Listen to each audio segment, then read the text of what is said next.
Okay, hello everyone and welcome to our podcast. Thank you for joining us today.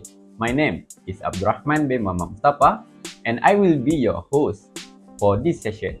Today, we are discussing an important and very relevant topic, mental health matters supporting student well-being. In case nobody's asked you this today, are you okay? Are you really fine? I mean, you know it's okay to feel a little off.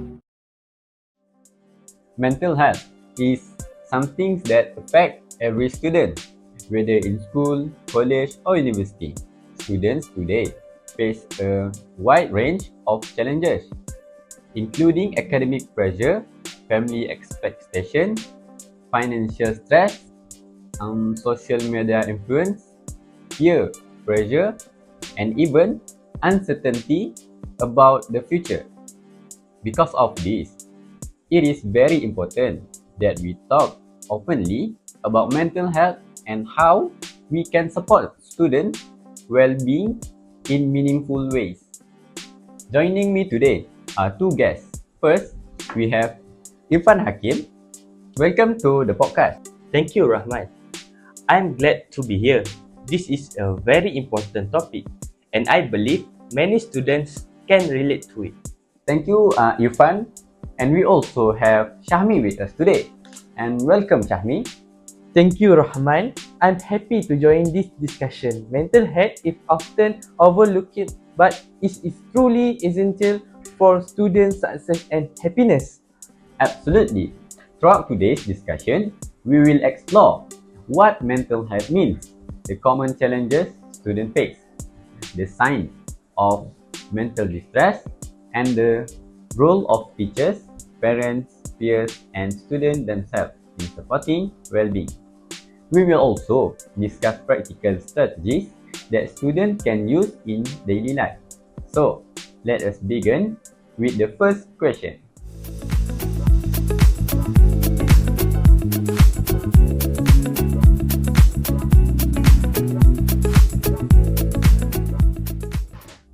To start with, what do we actually mean by mental health?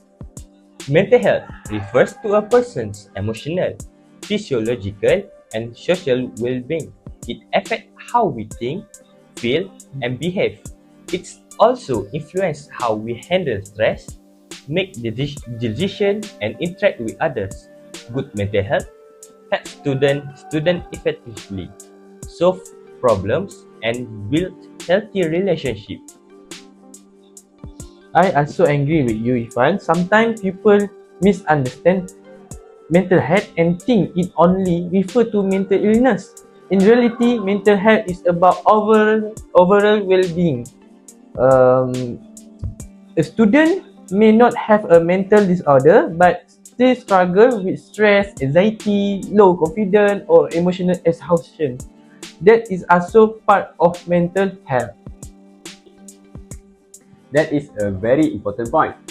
So, mental health is not only about illness, it's also about balance, resilience, and the ability to cope with daily challenges. Why is mental health especially important for students? Good question. Because students are in a stage of growth and development. They are learning not only academic knowledge but also life skills, emotional control, and social interaction. If their mental health is poor, it can affect concentration, memory, motivation, attendance, and overall academic performance. Yes, Irfan. And mental health also affect confidence. A student who feel emotional stable is more likely to participate in class, ask questions, and engage in activities. On the other hand, a student who feel overwhelmed may become silent, withdrawn, or unmotivated. So, mental health influences both learning and personal development. Exactly, Rahman. And it also affects relationship. Students with a good mental health well-being usually communicate better, cooperate more effectively and manage conflict in a healthier way. That makes sense. In other words, supporting student mental health is not just preventing problems. It is about helping students thrive.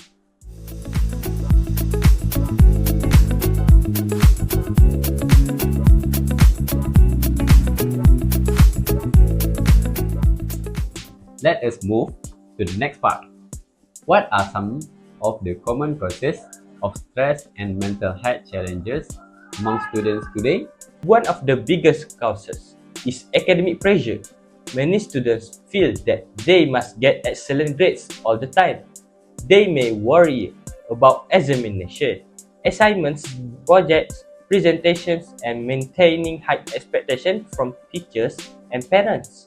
I agree with you, Irfan. In some cases, students also compare themselves with their classmates. They may feel that they are not smart enough or not hardworking enough. This can lower self-esteem and increase anxiety. That is true. Academic pressure can become even greater when students have many subjects or a very packed schedule. What else contributes to the stress? Social pressure is another major factor. Students want to fit in, make friends, and be accepted by others. Sometimes, they may pretend to be okay, even when they are struggling simply because they do not want to appear weak. Social media also play a big role. Students often see only the best part of other people live online. This can create unrealistic expectation and make them feel that their own life is not good enough. That is an excellent observation. Social media can be useful, but it can also increase emotional pressure. Yes, it can also expose students to cyberbullying, negative comments, and unhealthy comparison. Even one hurtful message can affect a student deeply. Another issue is a family expectation. Many students want to make their parents proud, but sometimes the pressure becomes too much. If the expectations are too high, students may feel trapped or afraid of disappointing their families. What about financial stress? Can that affect students too? Definitely, some students worry about tuition fees, transport costs, accommodation, and other expenses. University students may also think about part-time jobs and future employment. These worries can affect their focus and emotional stability. There is also the challenge of adjusting to new environment. For example, students who move away from home may feel lonely or homesick. They may struggle to adapt to new routines, new classmates, or new academic culture. So, students face many different types of pressure, not just academic ones. Exactly, Rahman. That is why mental health support is so important.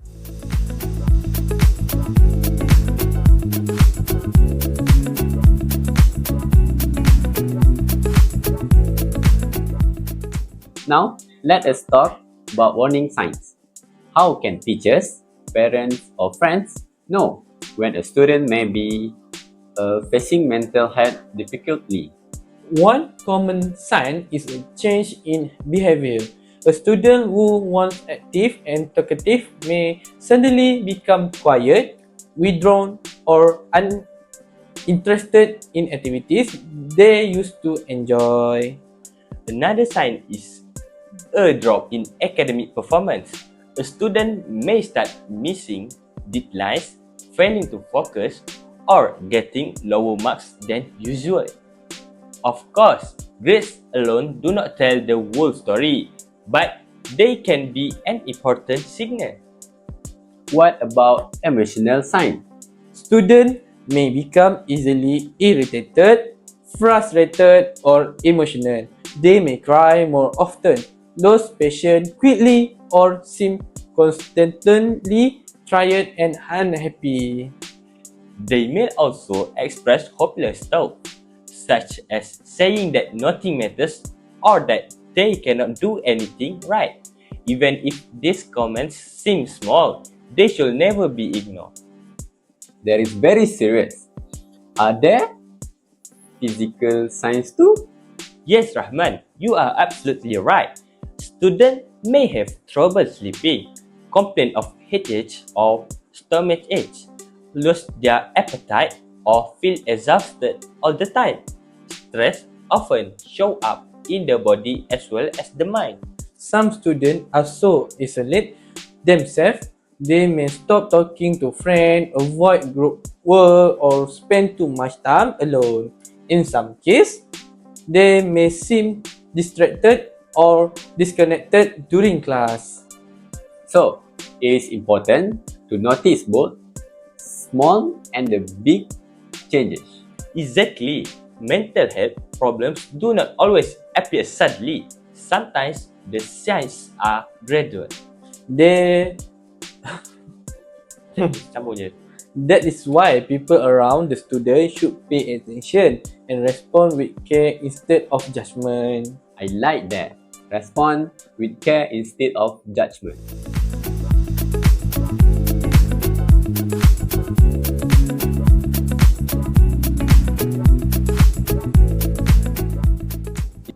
Let us now discuss the role of teachers and schools. How can educational institutions support student well-being? Teachers play a major role because they see students regularly. A teacher who is kind, approachable, and understanding can make a huge difference. Students are more likely to ask for help when they feel safe and respected. I agree with you, my friend. The classroom environment also matters. If the class is supportive and inclusive, students are less likely to feel isolated. Teachers can encourage respect, cooperation, and open communication among students. What specific actions can schools take? Schools can provide counseling service, mental health awareness programs, stress management workshop, and peer support system. This service helps students understand that support is available.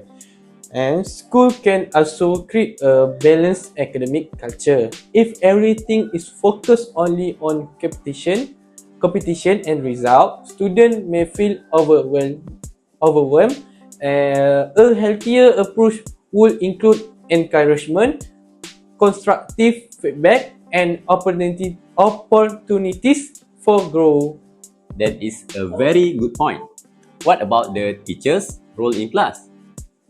Teachers can reduce stress by giving clear instruction, manageable deadlines, and fair expectation. They can also allow students to ask questions freely without fear of being embraced. In addition, teachers can observe student behavior and refer them to support service if needed. Sometimes students do not speak up, so teachers may be first to notice signs of distress.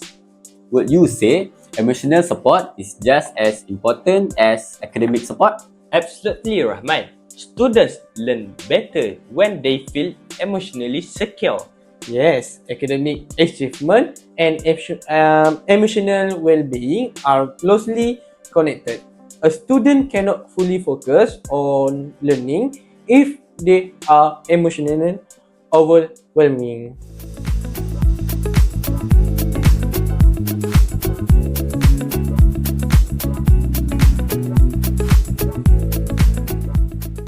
Let's move on to parents and family members.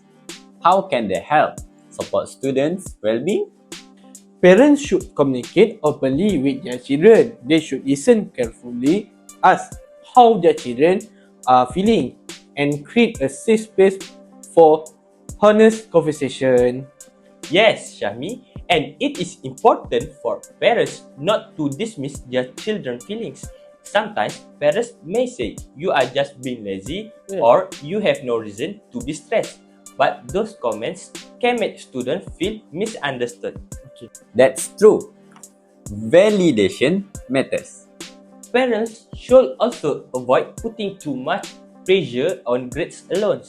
Academic success is important, but it should not come at the cost of a child's health or confidence. Exactly, Fun. Parents can encourage balance by supporting rest, hobbies, family time, and healthy routine. They should remind students for their value is not based only on mark. That is a powerful message. It is also helpful when families celebrate effort. Not only result. This teaches students resilience and self-worth.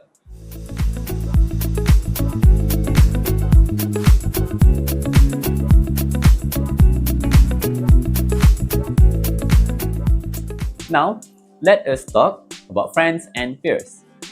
How can students support one another? Friend can be great source of comfort. Sometimes students find it easier to talk to a friend before approaching a teacher or counselor. Simply listening without judging can already help a lot. Yes, and friends should also check in on each other. A simple question like, "Are you okay?" can open the door for an important conversation. What should friends avoid doing? They should avoid making fun of someone's struggles or telling them to just get over it. Mental health is not something to be mocked. They should also avoid spreading private information. Trust is important. If a friend shares something personal, it should be treated with respect and confidentially. That is an important reminder.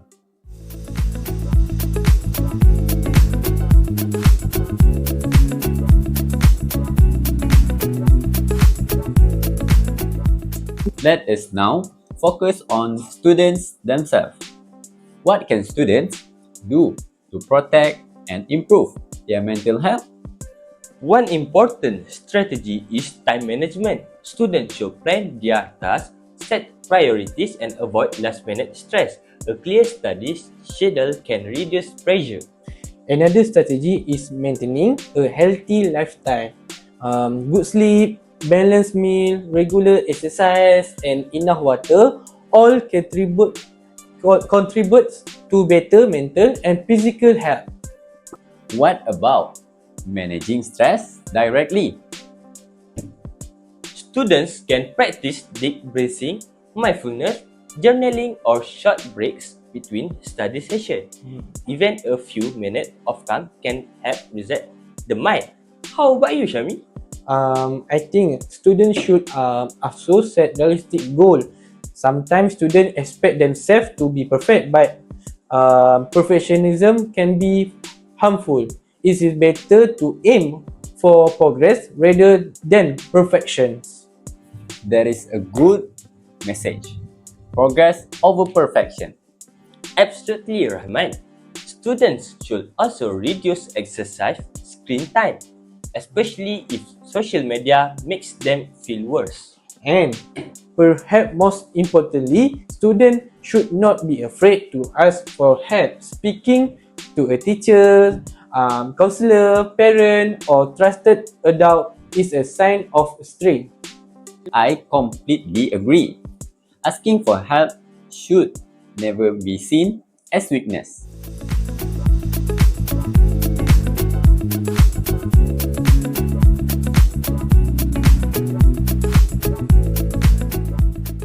Here, a discussion question for both of you.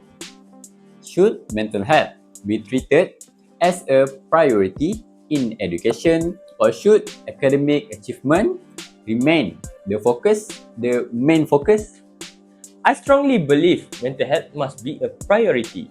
Without good mental health, students cannot perform to their full potential. Education is not only about memorizing facts, it is also about developing confident, balanced, and resilient individuals. I agree with you, Irfan. Academic achievement is important, but it should not come before well-being. A student who is constantly stressed or emotionally exhausted will not learn effectively. School should therefore treat mental health support as part of education, not something extra. Some people might argue that schools already have limited times and resources. What would you say to that? That is true, but even small actions can help. Teachers do not need to solve every problem, but they can create a more humane and supportive environment. Exactly, Fan. Mental health support does not always recruit huge change. It can be begins with simple things such as empathy, listening, flexible teaching, and awareness. So the key is balance. Yes, balance between academic goals and student well-being. Because both are connected, not separate.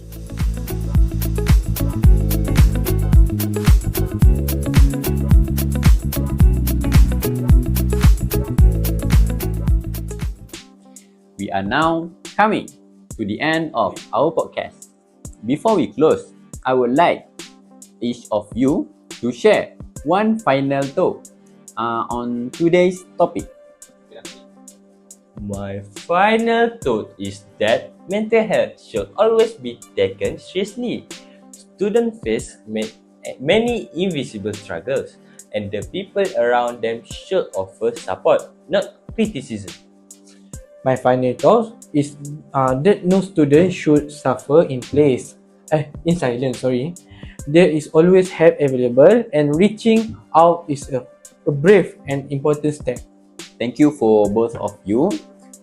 Those meaningful reflection.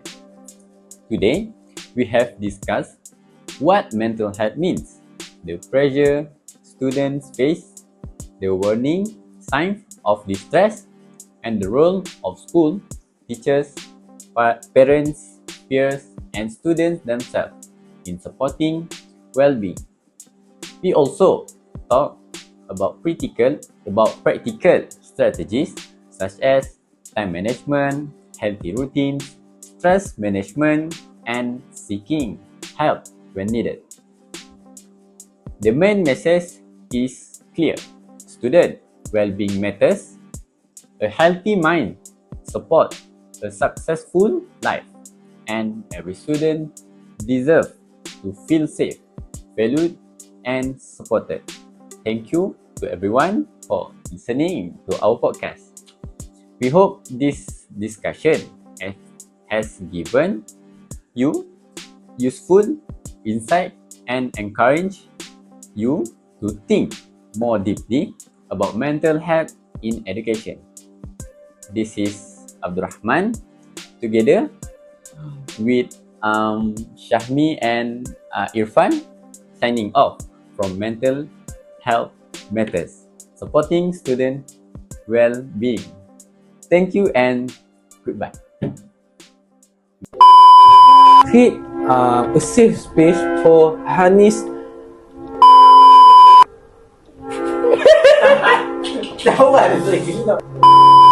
with their children. They should listen and create safe space for honest set realistic goal. Okay, sometimes student need expect